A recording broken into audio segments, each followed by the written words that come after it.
As a teacher of pranayama yoga deep breathing techniques for over a decade, I am regularly asked about a man named Wim Hof and the breathwork practice he has labeled the Wim Hof method. This video is a response to this constant question I'm asked, is intended to elucidate my position on the matter, and not meant as an attack on Mr. Hof, who I appreciate for bringing widespread attention to the importance of proper breathing. Wim Hof has shown that through prolonged breathwork practice, many seemingly superhuman feats such as extreme cold resistance and rapid healing of illnesses is possible. The main issue I have with what I call the Wim Hof mouth-breathing hyperventilation technique is that he has essentially rebranded a less effective version of the pranayama yoga breath of fire and given it a new title after his own name, calling it the Wim Hof method. To begin with, there are many beneficial breathing techniques known and taught by ancient yogis for thousands of years, most of them focusing on slow, full, deep inhales through the nose and exhales through the mouth. Wim Hof focuses on only one such technique, the breath of fire, and irresponsibly tells everyone to breathe through their mouth. Fully in. Let him go. Through the mouth, huh? Yeah, mouth, nose, doesn't matter. Whatever you feel. I do it like this. This is absolutely not beneficial for your health and lungs long term.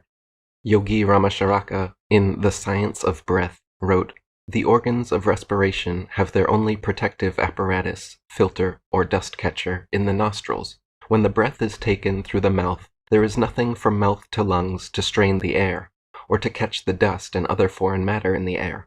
Moreover, such incorrect breathing admits cold air to the organs, thereby injuring them.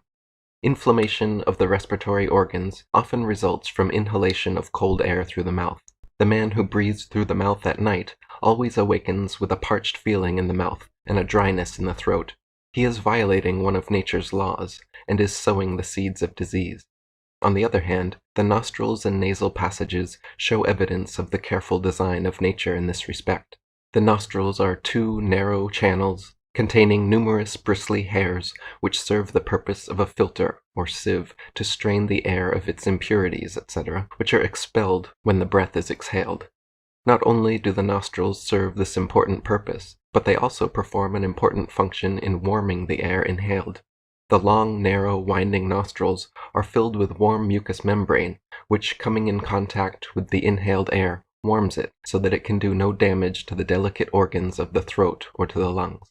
Mouth breathing has been proven to increase your risk of contracting communicable diseases as well as worsening symptoms of pre-existing conditions, and in children has been proven to cause crooked teeth, facial deformities, and poor growth.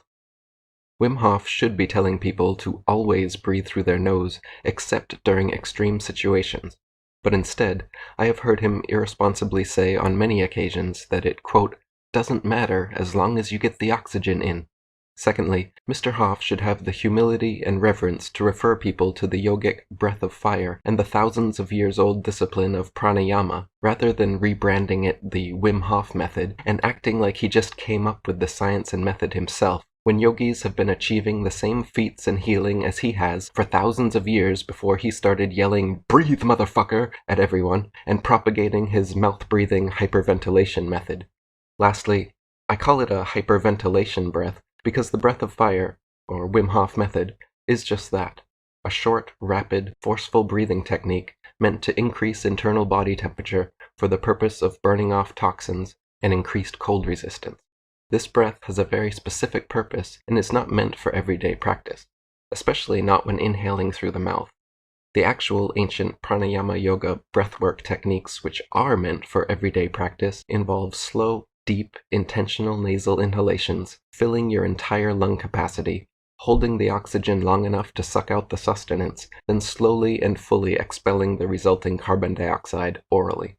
To learn exactly how and why you should practice proper, effective deep breathing, completely free, please follow the link in the description box to the article and video series entitled "The Most Important Thing in Your Life." Thank you.